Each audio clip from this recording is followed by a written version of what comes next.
چې ته دا ساينس او د ټکنالوژي دور دی او مخکې ورځو کې مې ومرېدل وای زمونږه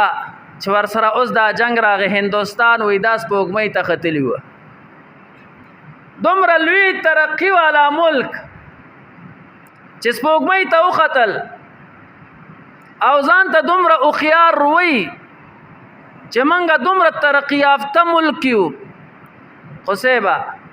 د غوا امتیاز اسکي د غوا دغه سوټې راخلي په خپل مخ باندې پورې کوي او خوري وای دې کې برکات دي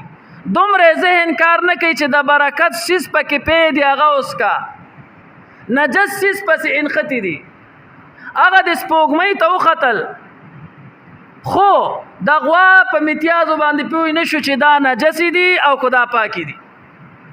عقل کے اندھوں کو الٹا نظر آتا ہے یوسف نظر آتی ہے زلیخا نظر آتا ہے دا عقل سترګې ړندې شي نو بیا سړی د غوا امتیازي په ځان باندې پورې کوي د برکت دپاره